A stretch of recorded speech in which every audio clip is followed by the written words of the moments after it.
बिलालगंज के मुतालिक लोगों की एक राय ये भी है कि ये चोर बाजार है।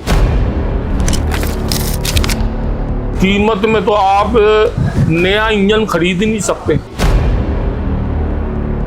यहाँ पे तो आके तो एक फील ही आ रहा है। अगर ये बिलालगंज ना हो तो आपकी गाड़ी चल नहीं सकती।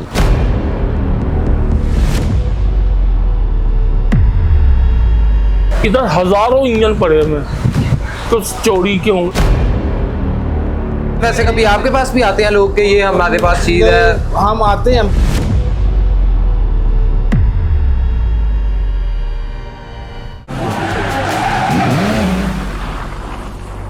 अस्सलाम वालेकुम नाज़रीन, you are watching voice wheel. और इस वक्त अगर आप देखें तो मैं बिलालगंज के अंदर जो है वो मौजूद हूँ। मेरे लेफ्ट साइड पे आप देखें गाड़ियों के इंजन मौजूद है, राइट साइड पे देखेंगे तो गाड़ियों के मुख्तलिफ बम्पर मौजूद है, यानी तमाम जगह पे गाड़ियों का सामान ही जो है वो मौजूद है। और बिलालगंज के मुतालिक लोगों की एक राय ये भी है कि ये बहुत सस्ता बाजार है, लेकिन कुछ लोग ये भी कहते हैं कि ये चोर बाजार है, यानी यहाँ पे चोरी का सामान बिकता है, स्मगल्ड मिलता है, काबली इंजन, वो क्या कंसेप्शन है। तो आज हम यहाँ पे जो दुकानदार मौजूद हैं उनसे ही जानेंगे कि ये बिलालगंज दर हकीकत है क्या और यहाँ पे किस तरह की चीजें बिकती हैं और क्या उसके दाम है। अगर आप यहीं पे देखें तो ये देखें जी, यहाँ पे इस वक्त जो है वो इंजन होंडा का इंजन जो है वो यहाँ पे पड़ा हुआ है। इसी तरह से काफी ज्यादा जो सामान है वो यहाँ पे मौजूद है। तो यहाँ पे तो आके तो एक फील ही आ रहा है, यानी गाड़ियों का इतना ज्यादा जो है वो यहाँ पे सामान जो है वो यहाँ पे काफी ज्यादा तादाद में पड़ा हुआ है। और चलते हैं और मजीद देखते हैं कि जी यहाँ पे क्या सिलसिला चल रहा है।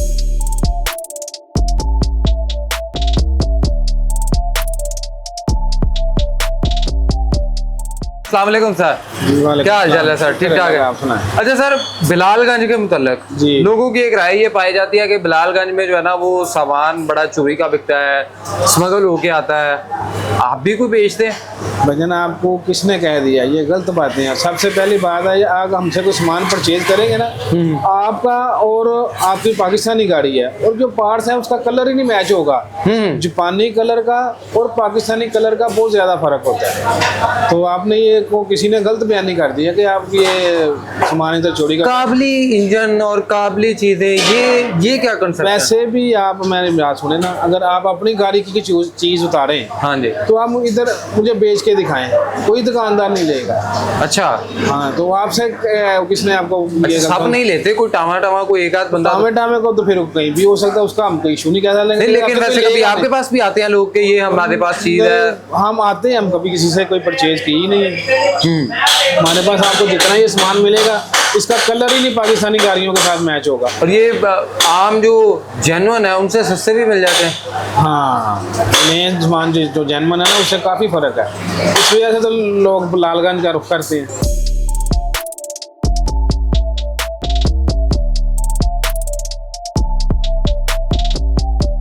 यहाँ पे अगर हम अंदर चलते हैं तो यहाँ पे भी काफ़ी ज़्यादा जो है वो हमें सामान देखने को मिल रहा है। एक भाई भी अंदर बैठे हैं। भाईजान, क्या हालचाल है?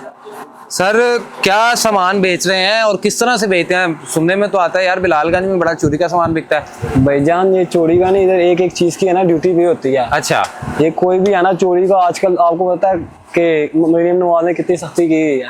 अच्छा, आपके सामने ही है सारा कुछ। मतलब आप ये कहाँ से मंगवाते हैं फिर? आपके पास जापान से आता है। जापान से आता है। तो ये पहले कभी होता था इस तरह? पहले का मुझे पता नहीं है, आप हर चीज की ड्यूटी भी होती है। भाईजान, आप भी यहाँ पे कितने अरसे से काम कर रहे हैं?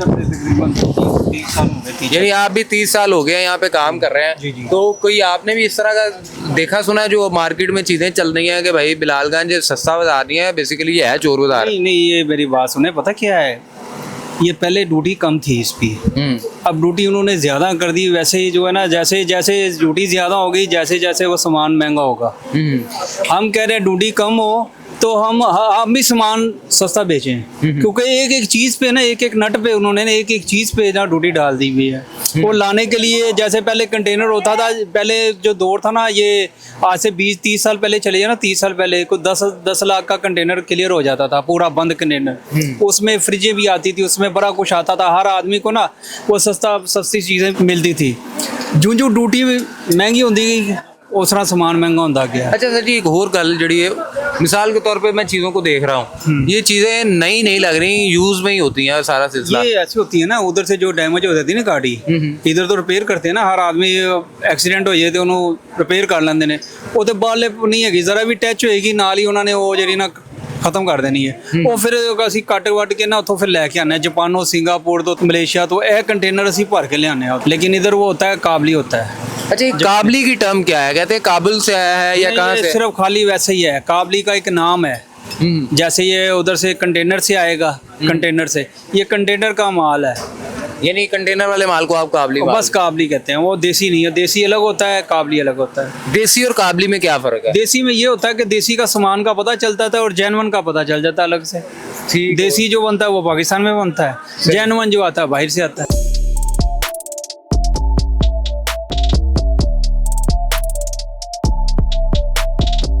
ले जी, बिलालगंज में हम आए और आप देख रहे हैं कि भाई ने जो है वो काफ़ी ज़्यादा यहाँ पे बड़ी तादाद में इंजन जो है वो पड़े हैं गाड़ियों के। इनसे ही जानते हैं कि सर बिलालगंज में एक कंसेप्शन पाया जाता है जी, अब वो मिसकंसेप्शन है वो सही है कि यहाँ पे जो सामान है वो चोरी का सामान मिलता है? आपको मैं एक बात बताऊं, सबसे पहले लाहौर पोर्ट, पिंडी पोर्ट, ठीक हो गया, वहाँ पर ये अभी आप इंजन देख रहे हैं ना कितने पड़े हुए हैं, मुझे क्या पता नहीं तो कौन कौन सा नंबर है। अगर मैं एक इस इंजन का इस पे नंबर लगा दूंगा मैच नहीं होगा। जब कंप्यूटर से बोलेगा ना ये होंडा लाइफ का है, ये होंडा एन बॉक्स का है, इनकी सीरियल का फर्क है। आप उधर लेके जाएंगे ना 1 मिनट में तो वो आप मारेगा कंप्यूटर, वो आपको पकड़ लेगा ये तो 2 नंबर, ये तो गाड़ी का है ही नहीं इंजन जिसका तू लेकर आया। ये मुल्क इतना अमीर नहीं है कि इधर हजारों इंजन पड़े हुए तो चोरी के होंगे। ये बस एक लोगों का माइंड है, जिनको नहीं पता ना वो ऐसी बोलते हैं, जिनके पास गाड़ी जो बेचारा साइकिल पे पिटता होगा तब उधर चोरी का सामान मिलता है।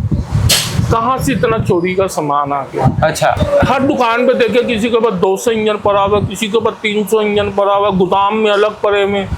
ये बॉडी पार्ट्स जाएं साथ वाली दुकान पे मार्केट में, उधर इतना बॉडी पार्ट्स कहाँ से आते? सारा ड्राई पोर्ट है, इधर क्लियर होता है बकायदा डॉक्यूमेंट। 1.5 करोड़ पे ड्यूटी लगती है उस पर, सही सही, 1.5 करोड़ रुपया। आप उधर कच्चा स्टाफ जाएं, उधर लाइन लगी होती कितनी, आप हफ्ते को जाएं उधर कंटेनरों की लाइन लगी होती है जो क्लियर होकर आए होते हैं वहाँ पर। आप सर कितनी देर से काम कर रहे हैं? हम जद्दी काम है, समझ लो हमारे बाप से कर रहे हैं, क्या समझे, वालिद साहब ये करते थे, उसके बाद हम कर रहे हैं, आगे से हमारी औलाद है। अच्छा सर, लेकिन ये काबली इंजन, ये काबुल की टर्म कहाँ से मैं है? आपको बताता हूँ, एक वक्त ये था जब ड्राई पोर्ट काम नहीं करता था, सही तो ये काबुल के थ्रू आता था। अच्छा, आज तक उसका नाम काबली चल रहा है। ये स्मगलिंग हो गया था तो हाँ, उस टाइम में, आज से 40 साल पहले। अच्छा, अब टैक्स पे करने के बाद काबली है? काबली है, एक ना वो मोनो लग गया, इस पर मोनोग्राम होता है ना। हाँ जी, हाँ जी। तो यार ये काबली इंजन चाहिए जो जेन्युइन इंजन कंपनी से आता है और जब कोई बंदा बाहर से आफ्टर मार्केट जिस तरह बिलालगंज है वहां से लेता है, कितना को फर्क आ जाता है कीमत में? हाँ जी, कीमत में तो आप नया इंजन खरीद ही नहीं सकते। अब ये इंजन है, ये 2022 मॉडल का है, होंडा एन बॉक्स का। यहाँ पर कस्टमर आएगा, एक मिसाल मैं उसको कहूँगा ₹1,00,000 का, ठीक है। अगर आप खाली नया लेने जाए ना, खाली ये टर्बोस का, तो ₹2,00,000 का है। इंजन कम से कम ये ₹10,00,000 का इंजन गेयर होगा कम से कम। पाकिस्तान में सर मैं जिस तरह से देख रहा हूँ, बता रहे हैं कि इतना डिफरेंस है प्राइस में, तो आम बंदा तो अफोर्ड ही ना कर पाए। मैं आम बंदा क्या, जो खाता पीता वो भी नहीं ले सकता। नहीं तो आप कभी ऐसा करना, आप एक इंजन गाड़ी की ना कोई नई चीज़ पता करने चाहिए, जैसे कोयले हैं। अब यहाँ पे एक मिसाल है, ये जो सी वैगन आ रहा है, इसकी कोयले ₹2,000 की मिलती हैं यहाँ पर, वो जापानी होती हैं गारंटी से। आप नहीं लेने जाओ, कम से कम ₹30,000 की कोयले, नहीं तो आप ये कंफर्म कर लेना, आप ये कंफर्म कर लेना, ₹30,000 की कोयले कम से कम जेन्युइन। और दूसरी बात, वो जेन्युइन नहीं होगी, जापानी होगी। जो इंजन के साथ चीज़ आती है ना, वो कंपनी से आती है, वो जेन्युइन होती है।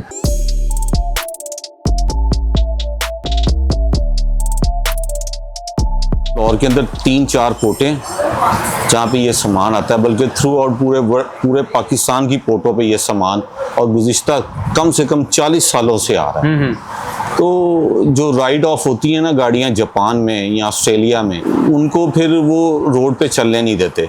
तो वही कट के इधर आती हैं। और अगर आप इसकी FBR से इनका ले लें आप इसका टर्नओवर, तो देखेंगे आपका ह्यूज एक अमाउंट है जो रेवेन्यू की मद में सालाना एनुअली जमा होती है यूज्ड ऑटो पार्ट्स की। असल में जो पाकिस्तान ऑटोमोबाइल्स है ना तो वो यहाँ पे इंजन मैन्युफैक्चरिंग करती है, ना ट्रांसमिशन मैन्युफैक्चरिंग करती है। तो आप जब तक ये चीज़ मैन्युफैक्चरिंग नहीं करेंगे, हाउ कैन इट पॉसिबल कि इतनी गाड़ियाँ तो पाकिस्तान में FIRs नहीं है जितनी आप इधर इंजन आपको नजर आ रहे हैं। हमने तो एक लीगल प्रोसेस के तहत ही इस काम को सर अंजाम दे रहे हैं। सर कभी कोई ऐसा वाकया हुआ हो कि किसी के पास कोई पुलिस वाले आ गए हों या कोई पता लगा हो कि यहाँ पे गाड़ी जो है वो चोरी, लोग कहते हैं उतनी जल्दी बाहर गाड़ी नहीं खुलती जितनी बिलालगंज में जाके खुल जाती है, यानी इतनी स्पीड है वहाँ पे, गाड़ी गई नहीं और आपकी गाड़ी गायब। मेरा ख्याल है 10 साल से मेरी गाड़ी वो कहीं उधर खड़ी होती है, कहीं कहाँ खड़ी होती है, वो तो आज तक कोई लेकर नहीं गया। बात ये है कि वो अगर आप एक अच्छे इंसान हैं तो आपके इर्द गिर्द बुरे भी होंगे। अच्छा सर, काबली इंजन चलता है, ये काबली इंजन वाला क्या हिसाब था भाई, क्या इसको क्यों काबली इंजन कहा जाता है? ये बस एक लोगों ने वो बना लिया है इसका कि ये काबली है। बेसिकली ये जापानीज यूज्ड इंजन है जो गाड़ियां जिसको डिसमेंटलिंग करते हैं, या ऐसे कह लें अभी तो वो जापान इको फ्रेंडली जा रहा है, तो वो उनकी सारी जो टेक्नोलॉजी है वो हाइड्रोजन की तरफ जा रही है या हाइब्रिड की तरफ जा रही है। 2030 में तकरीबन ये पेट्रोल के मेरा ख्याल मैक्सिमम इंजन वो वहाँ से ख़त्म कर देंगे, इसलिए बहुत ह्यूज क्वांटिटी में वहाँ से गाड़ियाँ जो है ना इसको डिसमेंटल हो रही हैं। तो वो लाजमी है हमारे जो तरक्की पजीर मुल्क हैं वहीं आनी है। अच्छा सर, मैं थोड़ा सा अगर आप मुझे बताएं कि जैसे ये इंजन पड़ा हुआ है तो ये इंजन के ऊपर नंबर, जैसे ये इसका कोई इंजन नंबर आप जिसको नहीं सर, इसके ब्लॉक के ऊपर होता है। अच्छा, ये इंजन नंबर नहीं है। थोड़ा सा मैं चाहूंगा कि आप बता दें कि मिसाल के तौर पे ये इंजन है, इसके ऊपर क्या ऐसी चीज होती है जो दूसरे इंजन में नहीं होती, यानी इसका कोई मखसूस नंबर ही होता है जो किसी और इंजन इसका एक मखसूस नंबर जो कंपनी पंच करती है और वो किसी और पे नहीं हो सकता, वो सेम नहीं होता। अच्छा, आप जितना भी काम करते हैं आप ये काबली यानी इम्पोर्टेड के देसी का भी करते हैं, और ये देसी और काबली में क्या फर्क है, ये किस तरह से पता लगता है? देसी ये है कि ये लोकल मैन्युफैक्चरिंग होती है, वो जब आप उसको उसकी मैन्युफैक्चरिंग पार्ट की करेंगे तो वो उसी क्वालिटी में से फौरी पता चल जाता है कि ये लोकल मैन्युफैक्चरिंग है। जिसकी कोई गाड़ी का कोई चीज़ पार्ट या इंजन ख़राब हो जाता है तो वो जितने महंगे पार्ट्स हैं वो तो नया रखवा ही नहीं सकता, अगर वो ये ना चीज़ें हो तो वो तो अफोर्ड ही नहीं कर पाए। सर वो सबके लिए है, अगर इसके लिए भी है, बड़ों के लिए, बड़ी गाड़ी के लिए भी है। अगर वो न्यू पार्ट्स ले लें तो मेरा ख्याल है, मुझे याद है हम उस वक्त जापान ही थे, तो मेरे एक दोस्त ने सिटी चूहे की फिंगर फ्राई व्हील सेट हमने कंपनी से रिप्लेस की थी, $600 उन्होंने हमसे लिया था। तो इधर 4000 की मिल जाती है और $600 हाउ कैन इट अफोर्ड नहीं कर सकता वो। यानी अगर ये बिलालगंज ना हो तो आपकी गाड़ी चल नहीं सकती।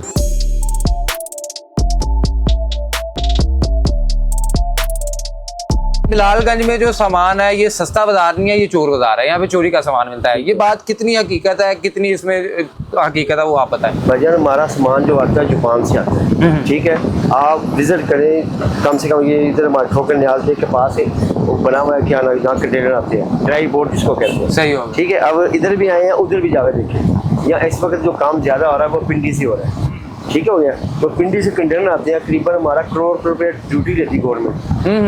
एक चीज़ पहले एक ये डिग्गी इसको बोलते हैं, ठीक है, इसका 2000 रुपये ड्यूटी था, अब इसका 9000 रुपये ड्यूटी है। बात फॉलो करें।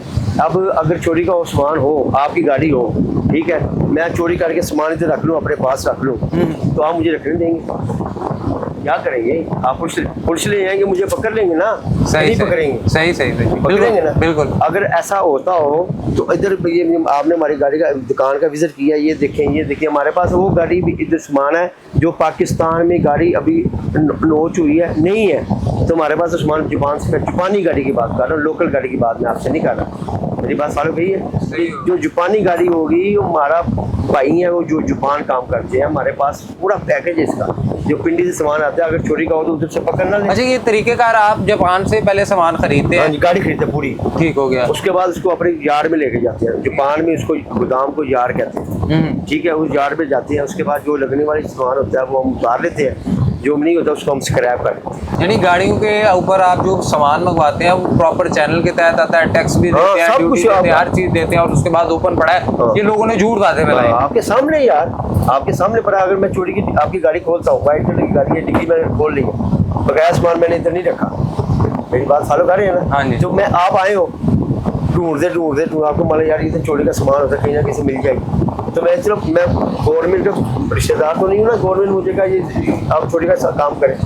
जब आप लेके आएंगे तो साथ पुलिस भी तो आएगी ना, कि नहीं आएगी। ले जी, अंकल जी से हमने बात की और बात का खुलासा यही निकला कि ये किसी वक्त में बातें होती थी जिसके बारे में आज वो भी राय चल रही है, लेकिन अब जो है वो उस तरह का नहीं है। जापान से जो है वो एक गाड़ी खरीदते हैं, उसका जो भी सामान यूटिलाइज होने वाला, यूज़ होने वाला, वो उसको यहाँ पे ले आते हैं, उसको यूज़ करते हैं और फिर वो पहले जापान के यार्ड में जाता है, फिर वो इंपोर्ट होके आता है, फिर ठोकर के ऊपर गोदाम है, वहाँ पे आके वो जो है ड्राई बोर्ड है, ड्राई बोर्ड के ऊपर चीज़ें उतरती हैं, कंटेनर, एंड देन वहाँ से फिर जो है ये अपनी अपनी जगहों पे लगाते हैं और यहाँ पे ओपन है, यानी हर आने जाने वाला सामान देख सकते हो। और अगर किसी की बेचारे की गाड़ी अगर चोरी हुई है तो उसका सामान यूज सरेआम जो है वो नहीं बेचा जा रहा होता और ना ही यकीनन जब वो बेचेंगे तो पुलिस इन्वॉल्व हो वो जाएगी, रख नहीं सकते ना, रख ही नहीं सकते। सो ये एक मिसकंसेप्शन है और आज हमने भी तकरीबन बिलालगंज को ओवरऑल देखा तो यहाँ पे हमें यही देखने को मिला कि ये बातें जो हैं वो हकीकत पे मबनी नहीं, किसी वक्त में ये चीज़ें होती थी, लेकिन अब यहाँ पे जो है अगर ये पाकिस्तान में बिलालगंज ना हो तो हर बंदा शायद गाड़ी अफोर्ड ना कर सके, क्योंकि यहाँ पे बहुत सारा सस्ता सामान भी मिल जाता है। अगर आप जेन्युइन पार्ट्स की बात करें तो वो बहुत ज़्यादा महंगे मिलते हैं। सो आपको ये आज का ओवरऑल बिलालगंज का टूर किस तरह का लगा, आपकी राय लाजमी कीमती है, उसको कमेंट बॉक्स के अंदर लाजमी बताया कीजिए। हमें दीजिए इजाज़त, अल्लाह ने के बाद।